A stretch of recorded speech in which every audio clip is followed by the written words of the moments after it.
President Trump is none too happy with the Israelis. Israelis attacked Beirut today, the Dachya neighborhood, the Hezbollah stronghold, in response to drone attacks against Israeli civilians this morning by Hezbollah. And we're going to get into all of that in this video. And the main thing we're going to talk about here is what is so wrong with this moment? What is Hezbollah trying to accomplish? What is Iran trying to accomplish? And what is the disagreement, really? And there is one between the Israelis and the Americans right now. This is all very important. So let's get right to it. Here is the headline: IDF strikes Hezbollah command centers in Beirut's Dachya hours before signing of U.S.-Iran deal.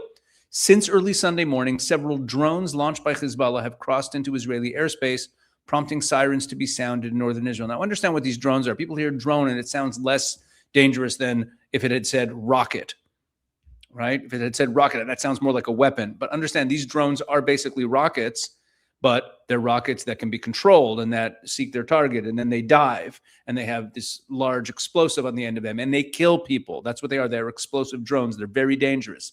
They basically are the firing of rockets. They're just more effective. The IDF is conducting strikes in the Dachya district of Beirut in response to Hezbollah fire toward Israeli territory.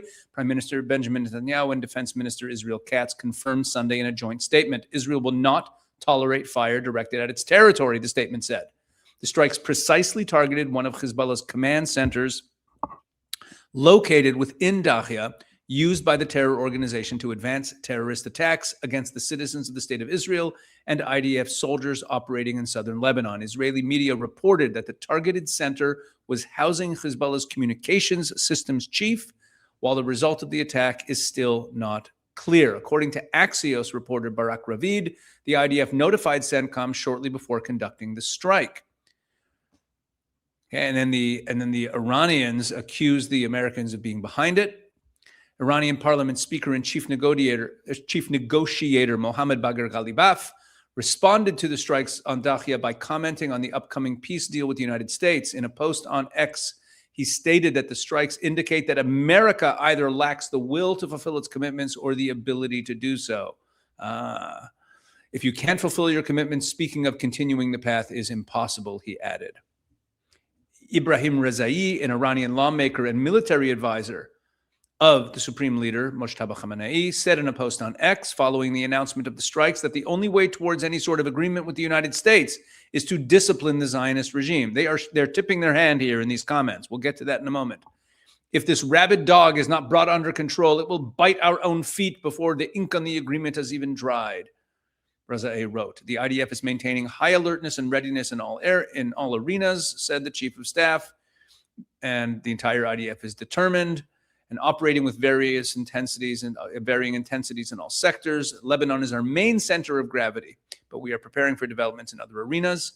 He also said that the operation in southern Lebanon is leading to the continued erosion and disintegration of Hezbollah's southern front, with the improvements in the security situation being key to determining the framework of negotiations mediated by the American political echelon and the Lebanese government. This is key. We'll get to that also in a couple minutes. Since early Sunday morning, several drones launched by Hezbollah have crossed into Israeli airspace, prompting air raid sirens to be sounded in northern Israel. In response, several Israeli ministers called on the government to intensify attacks against Hezbollah and the Dachya. Finance Minister Bezalel Smotrich called on Netanyahu to implement his Dachya doctrine. The Dachya doctrine was stated about a week and a half, 2 weeks ago, that any attacks now from Hezbollah will result in attacks. Any attacks on our civilians will result in attacks on the Dachya. With determination and force to demolish buildings in Dachya today, in a post on X. And then Itamar Ben-Gvir echoed the sentiment. A deal with Iran is set to be signed on Sunday, and the Strait of Hormuz will open immediately afterwards, U.S. President Donald Trump announced in a Truth Social post. Okay, and let's get to the reactions here. So Donald Trump was not happy about this. Here's his reaction on Truth Social. This morning's attack on Beirut should not have happened, particularly on a special day when we are so close to a peace deal with Iran. A peace deal? This is a memorandum of understanding that is ostensibly supposed to mean that you start negotiating for what the terms of the surrender of the nuclear material this is not a peace deal. Israel has the right to defend itself against threats, but the attack it was responding to was very small and meaningless. Nobody was hurt, injured, or killed and should not disrupt this important process. Excuse me? We have rockets, drones, attacks coming at us from Hezbollah, and we're not supposed to retaliate unless someone is injured or killed because we're successful in our air defenses and shooting them down. It completely misunderstands what's happening here. Let me finish this, and then I'm going to raise the most important question that we have to ask about all of this. We are very close to a deal that will bring peace to the region, including to Lebanon. Hold that thought. And all sides should stand down. There should be no more attacks by Israel anywhere in Lebanon, but there should also be no more attacks by any other party, including Hezbollah, against Israel.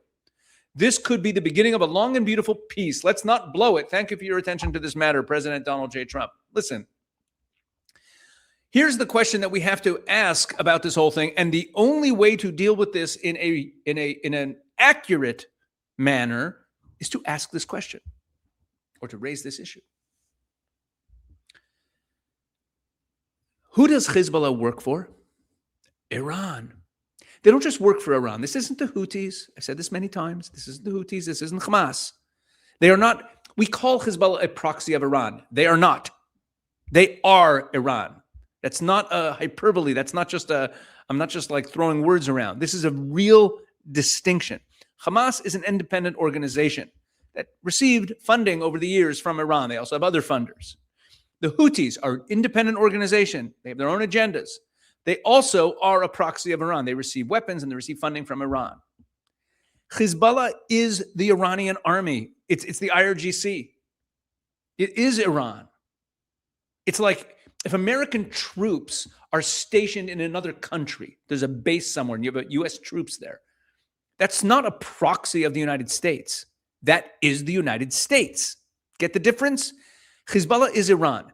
This has to do with chain of command. And this is why it's so critical to this situation, to understand it accurately.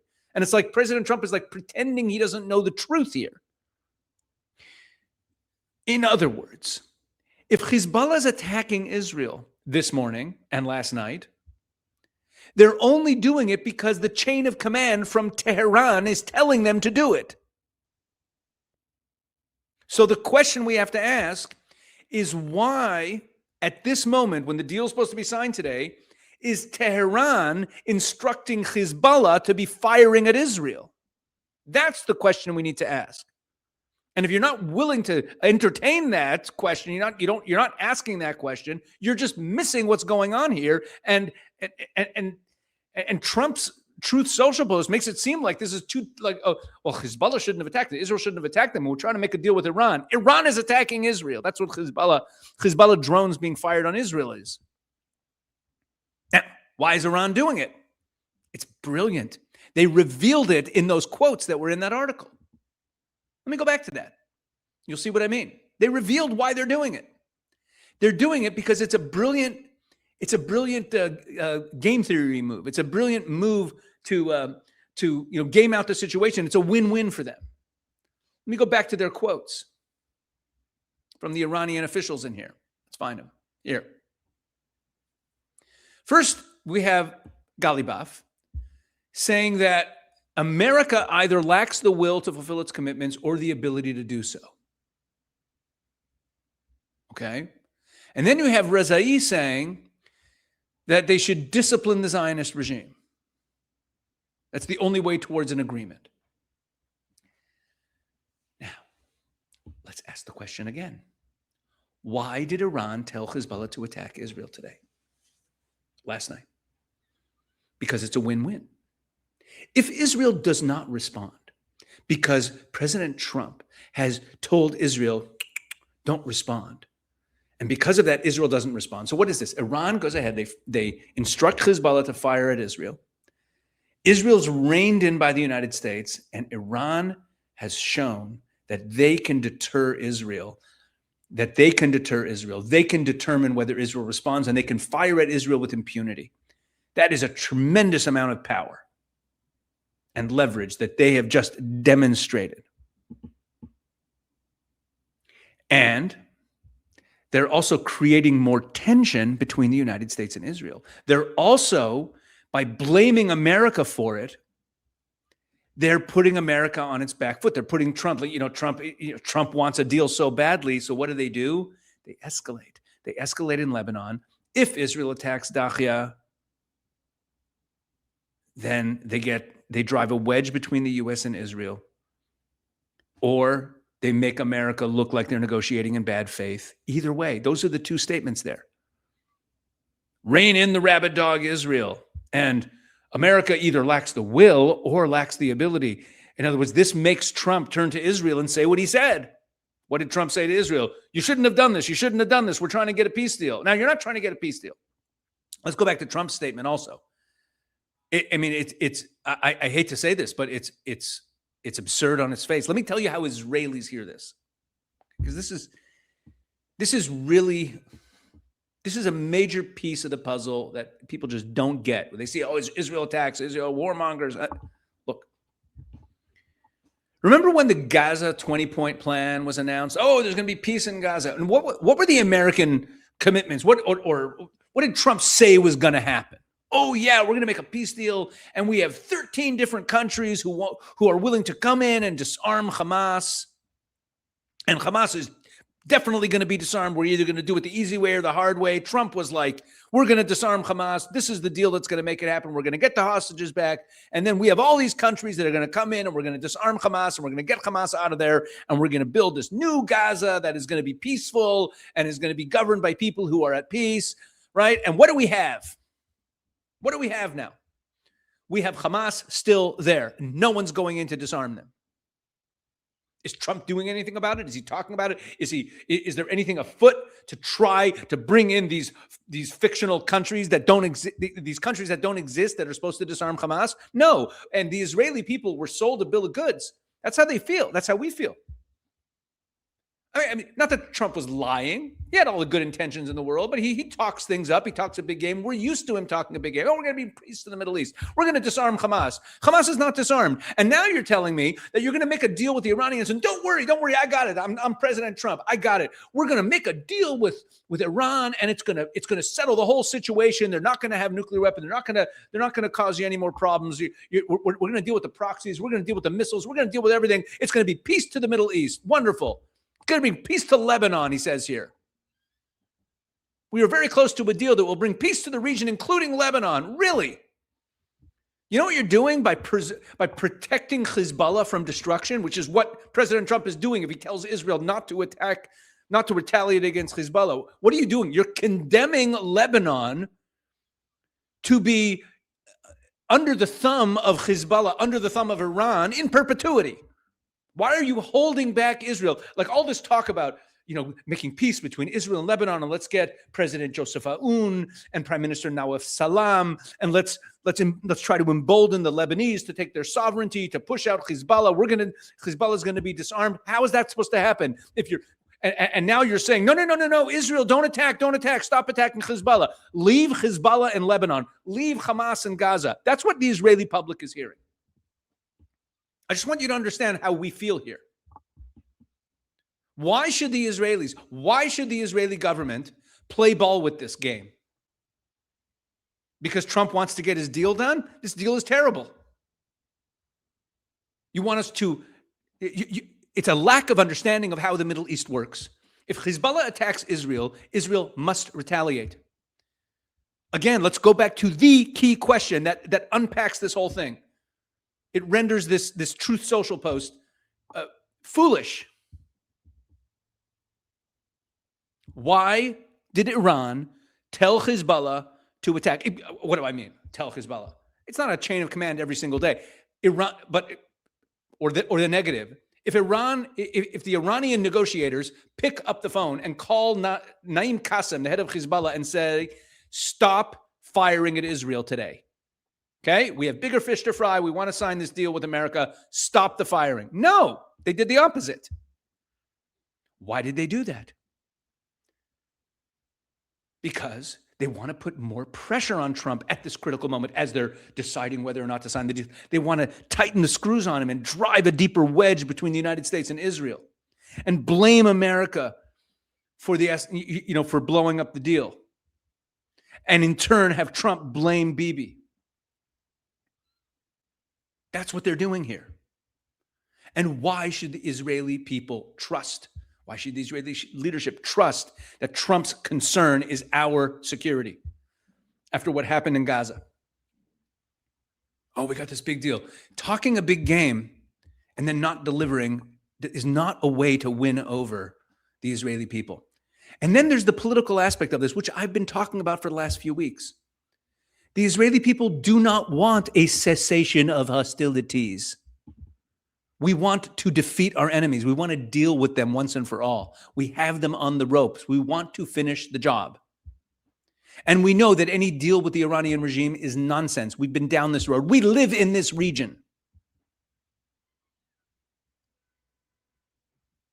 I mean, look at Iranian state media today. All they're talking about is the Beirut attack. U.S. seeks Iran memorandum amid Beirut attack. Despite another violation of the ceasefire in Lebanon and an Israeli strike on southern Beirut, U.S. officials continue to signal their intention to move forward with diplomatic efforts. And then this one, Marandi after Beirut suburb strike, no further negotiations for now. This is a typo in their headline, believe it or not. Right? Mohammed Marandi, a political analyst and member of Iran's negotiating team, signaled a halt in diplomatic efforts following Israel's latest strike on Beirut's southern suburbs. Think about that. They orchestrated it. They tell Hezbollah to attack. Israel retaliates and they say, oh, we can't negotiate with you anymore. And that just puts the squeeze on Israel through putting the squeeze on President Trump. Galibaf, U.S. green light to Beirut strike undermines further talks. That is the game they are playing.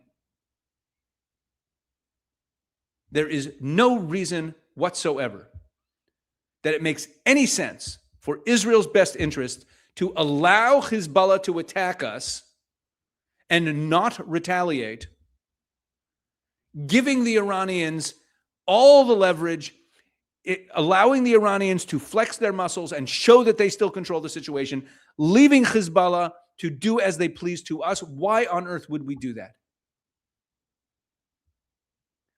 Is it in the U.S. interest? President Trump gets to determine what the U.S. interest is. Okay, I could argue that he's wrong about the U.S. interest, but that's a separate conversation. He's the president of the United States. And if he sees it in the U.S. interest to come to some sort of deal so that he can get an off-ramp out of this thing and get the Straits of Hormuz open and claim victory, even though most of the objectives that he laid out on February 28th to start the war have not been achieved. In the speech that he gave, I made a video about this today on the Israel 365 News website, a YouTube channel. Sorry, the Israel 365 News YouTube channel. You have to go watch this video. Very important. When President Trump spoke to the nation on February 28th, he laid out objectives for the war. Dismantling their navy, dismantling their missile capabilities, dismantling their ability to have proxies, to have terrorist proxies across the region who we're now trying to save in Lebanon, and that they should never have a nuclear weapon. And then in that same speech, he called on the IRGC to lay down their weapons or face certain death. He said to the Iranian people, your freedom is at hand, that very soon you'll be able to take to the streets and take back your government because we're creating the conditions for you to do that. And then he's negotiating with those who slaughtered the Iranian people and telling Israel to lay off of Hezbollah so that he can get his deal. Even though Hezbollah is basically Iran attacking Israel. Why are they doing it? That is the big question that undoes this whole thing. Never forget that every Hezbollah attack on Israel starts in Tehran. Their goal, the Iranians' goal, is to, remember, their goal is always to delay. It's always to kick the can down the road. But here also, they want to widen the rift between Israel and the U.S. They want to frustrate President Trump. They know that he wants a deal. They know that he wants de-escalation, so they escalate. That's what they do. They're playing this perfectly. This is a big moment. Today, the fact that Israel responded and attacked the Dakhlia, they had to. You understand? Also, politically, is Prime Minister Netanyahu supposed to commit political suicide for President Trump to get his memorandum of understanding with the Iranian regime that we believe is a huge mistake? Is that what he wants? Because from the Israeli people will not stand for a lack of retaliation. We have people living in northern communities who are under attack by drones and missiles. Oh, President Trump's like, oh yeah, you had to go into your bomb shelter and it could have meant death for, because these drones do kill people. It happens every few days, unfortunately. Don't retaliate so I can get my deal. A deal that throws a lifeline to the Iranian regime and a lifeline to Hezbollah. Don't worry, we have it under control. President Trump, we're going to bring peace to the Middle East. Remember, the Israeli people are still looking at what happened in Gaza, and we all remember the high hopes when the Gaza plan was announced. And we're not going to fall for it again. I'm sorry I'm being so harsh in this video. I know that a lot of people love President Trump. I love President Trump. He's done great things. But we have to speak truth to power. We have to be honest about what we are seeing. This is a dangerous, dangerous error. That's it for this one. Sorry I'm so worked up.